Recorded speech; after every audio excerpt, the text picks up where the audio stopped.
Numéro 10, Pokémon. Ce dessin animé est sorti sur TF1 et sur Gulli. Mais moi, vu que je suis né en 2007, je l'ai vu que sur Gulli. Et je suis un peu triste de le dire, mais cette série est vraiment géniale. Et attention, je ne parle pas des premières saisons. Il y a de l'endroit. Il peut y avoir plusieurs saisons différentes d'ailleurs. Ça a plusieurs films Pokémon. Mais personnellement, j'aime beaucoup Pokémon. Et pourquoi il les disait? Parce qu'il manque un peu d'action. Malgré que ça a bercé toute notre enfance avec des cartes dont je ne citerai pas le nom, Pokémon a toujours bercé notre enfance, quoi qu'on fasse. Et pourtant, ce petit aparté lui dit un petit adieu. Donc pour ce numéro 10, j'ai choisi Pokémon.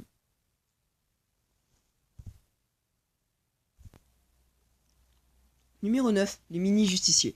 Ce dessin animé a été diffusé sur TFO la première fois en 2009. Mais comme je l'ai dit, vu que je suis né en 2007, j'ai connu la télé qu'à partir de mai 2010, voire 2011. C'est-à-dire que quand j'avais 3 ou 4 ans. Ça me manque un peu, mais les mini-justiciers sont un de mes dessins animés préférés. C'est un bon exemple de dessin animé. Et pourtant, c'est un très bon exemple de dessin animé. L'histoire raconte celle de plusieurs personnes. Chaque personne, ils se font harceler par les copains, ils se font pleurer et tout. Mais pourtant, ils réussissent toujours à régler leurs problèmes en fin d'épisode. Donc, un schématique d'épisode, c'est plutôt une personne a des problèmes dans l'histoire et tout le monde se moque de lui. Et à la fin, il devient un magicien et il réussit tout le contraire de ce qu'il doit faire. Numéro 8, c'est parti. Numéro 8, la cour de récré. Ce dessin animé est un petit peu plus obscur pour moi parce que ce dessin animé révèle pas mal de choses que les enfants pourraient comprendre. La cour de récré raconte l'histoire de Teji, hashtag Tekitweiler, Randall, ses amis Guy, Gretchen, et j'ai oublié le reste. Avec lui et sa formidable aventure, ah bah donc Vinky là qui est juste là. Enfin je sais pas, j'ai pas fait attention. Le plus drôle avec ce dessin animé, c'est que tout le monde peut dire son mot et tout le monde a son mot à dire. Donc sans rentrer dans les stéréotypes, je trouve que La Cour de récré est un très bon dessin animé pour ça. Numéro 7, Martin Mystère. Ce dessin animé a été diffusé sur M6 Kids et sur Canal J. Ce dessin animé raconte l'histoire de Martin, Diana et je sais plus comment il s'appelle, le sort de Hulk jaune là. Et à chaque fois, ils vivent des aventures, des mystères et des tout. En fait, Martin Mystère, c'est ça. Diana, elle aime pas ce que fait Martin, et Martin, il est un peu immature comme garçon. Ce que j'aime dans cette série, c'est ce côté un peu gore qu'il y a comme dans Kid Paddle. Mais rien. Et au fait, ce truc, je vais vous expliquer comment est Martin Mystère. Martin Mystère, il compte l'histoire de Martin, Diana, et comme je l'ai dit, je ne sais pas qui. Martin est un peu con, hein, quand même, hein. Je pense. Pour terminer avec Martin Mystère, je trouve que c'est une excellente série à regarder. Si tu es fan de gore enfantin, je pense que Martin Mystère te plaira plus que tu me l'as plu à moi. Oh, oh là là. Plus que ça m'a plu à moi. Numéro 6. Numéro 6, le Collège d'Étrangeville. Ce dessin animé a été diffusé sur Ludo France 4 entre 2013 et 2015. Ça raconte l'histoire de Mitchell, Becky et Templeton vivant dans un collège qui est rempli de mystères et d'aventures. Ce dessin animé vous avez pas mal à avoir détesté. Et pourtant, c'est un très bon dessin animé. Malgré que ce soit des marionnettes, je trouve que le Collège d'Étrangeville raconte bien des choses qu'un collège ne peut pas vivre en temps normal. Cette série m'avait un peu traumatisé quand j'étais gamin. Mais cela va de soi. En même temps, regardez ça, c'est un peu traumatisant de voir ça, non? Et je trouve que vraiment, le Collège d'Étrangeville est une excellente série à passer un moment. Vous allez peut-être détester, ce n'est pas grave. Mais moi, mon enseigne, c'est de vous faire connaître la culture. Nous passons au numéro 5. Numéro 6, Bob l'éponge. Attendez. Numéro 5, Bob l'éponge. Ce dessin animé a été diffusé sur Nickelodeon la première fois et sur TF1 Jeunesse en 2002. Sorti le 1er juin 2002 sur TF1 Jeunesse, ce dessin animé a été tellement connu qu'il y a d'ailleurs eu 3 films. Qu'est-ce que j'ai d'autre à dire sur Bob l'éponge, à part que c'est une licence putain de connue. Bob l'éponge est un dessin animé qui est un peu bête, qui peut rendre idiot, mais qui démarre par bien des aspects. Et pourtant, ce dessin animé est depuis presque 20 ans ultra populaire. Pourquoi? Parce que ce dessin animé nous montre à quel point les enfants sont fantaisiques avec eux, et que personne n'est comme il est.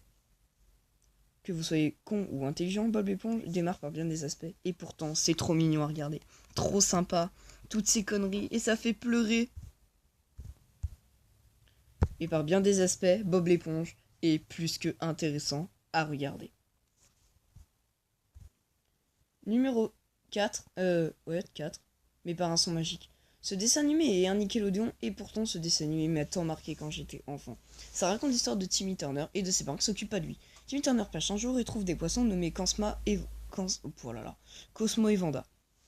Et ses parents sont tellement cons qu'ils la laissent tout le temps avec Vicky, une adorable babysitter qui apparemment n'en est pas une pour Timmy et qui est vraiment qu'une tortionnaire.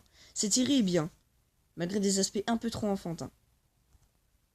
Ce qui n'est pas grave en soi, mais si la série aurait eu un meilleur aspect, je pense que ça ne serait jamais produit. En d'autres termes, je trouve que Mes parents sont magiques, c'est une très bonne série.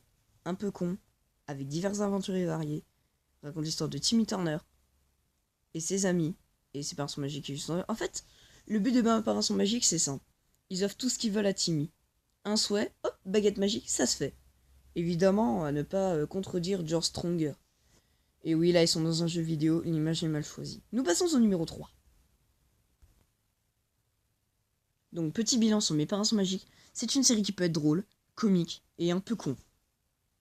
Numéro 3. Les Dalton, je disais donc. Cette série raconte l'histoire de Joe, Jack, William et Avril. 4 prisonniers qui essaient de s'évader depuis un pénitencier depuis tellement longtemps, et ils n'y arrivent jamais. Mais ce qui est drôle encore en plus avec cette série, c'est qu'à chaque fois ils ont des idées complètement loufoques pour se barrer du pénitencier. Et rien que ça, c'est merveilleux. Regardez. Vous voyez? Cette série peut être drôle. J'ai complètement oublié de parler de Miss Betty et de Monsieur Peabody, qui empêchent tout le temps les Dalton de faire ce qu'ils veulent en évasion. Mais la série est bien par des aspects parce que c'est tellement bête. Malgré que les Dalton ont une adaptation qui est plus que richissime, cette série nous montre à quel point les enfants peuvent être contents en voyant ce qu'ils regardent.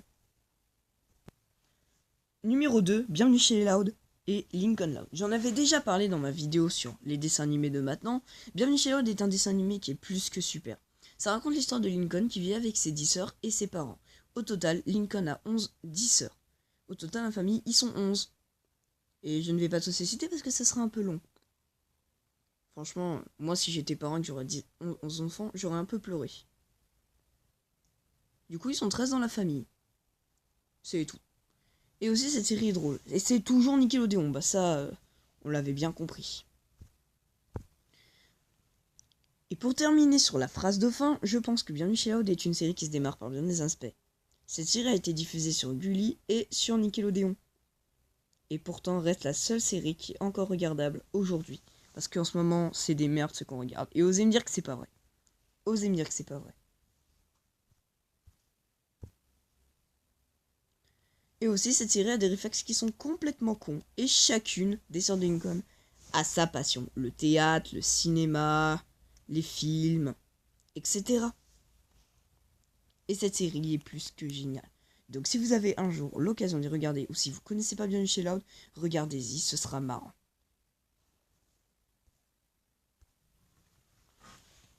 Et pourtant, cette série est toujours aussi intéressante que l'on pense. Que ce soit plus débile ou intemporel, je pense que Bienvenue chez Loud est un excellent moyen de ça. Si vous avez des petits frères ou des grandes sœurs, je pense qu'ils adoreront Bienvenue chez Loud parce que ça peut être un dessin animé pour toute la famille, même pour les adultes. Et enfin, numéro 1 de ce top, Yokai Watch. Ça raconte l'histoire de Nathan Adams qui vit avec des yokai en compagnie de Whisper et de Jibanian. Et il s'amuse avec plein d'autres yokai et au fait, c'est un peu con. Mais la série est géniale. Longtemps considéré comme un plagiat de Pokémon, Yokai Watch est plus mieux que ce que l'on croit. Déjà, ça n'a rien à voir avec des Pokéballs, mais il y a un Bingokai, et pourtant cette série est 10 fois mieux. Diffusée le 28 août sur Gulli la première fois en 2017, cette série m'a rappelé bien des souvenirs, et j'ai même une collection de mangas, d'ailleurs, digne de ce nom. Yokai Watch est aussi primé par bien des aspects à cause de ses jeux vidéo, qui sont plus géniales les unes que les autres, et franchement, chaque jeu vidéo est génial. Et plus on avance de la série, plus on a l'impression que les yokai, ils ont plus de noms à inventer, mais en même temps c'est normal. Quand une licence est célèbre depuis tellement longtemps, on ne peut plus tellement parler parce qu'après c'est un peu n'importe quoi. Là, c'est barouf. Mais bon, faut s'y connaître en culture yokai. Whisper est aussi fait genre qu'il connaît les yokai, au fait il connaît jamais rien. Pour terminer sur Yokai Watch, je peux dire que c'est une excellente série, car la série nous rappelle bien des défauts, de la nostalgie. Et pourtant, ce qui est drôle à voir dans cette série, c'est Whisper tout le temps se tromper, quand il devine un yokai, ou encore Nathan en train de jeter des ballons sur Whisper. Ça, c'est putain de drôle. Mais pourtant, cette série n'est plus au programme aujourd'hui. Et c'est bien dommage, car la série avait marqué une tonne de générations, en plus avec des albums Panini et des stickers, je m'en souviendrai toute ma vie. Donc, le numéro 1 est réservé à Yokai Watch. Et voilà, ce top 10 est terminé, j'espère qu'il vous aura plu. Bah en attendant, si vous êtes d'accord avec ce que j'ai fait, mettez un pouce bleu. Si vous n'êtes pas d'accord, mettez un pouce rouge. Expliquez pourquoi dans les commentaires. J'ai mal expliqué, mais c'était une petite vidéo. Parce que c'est bientôt Noël et je voulais faire un petit top sur mes dessins animés. Enfin, sur mes dessins animés. Oh, bref, t'as compris. Sur ce, abonne-toi ou lâche un like, comme tu veux.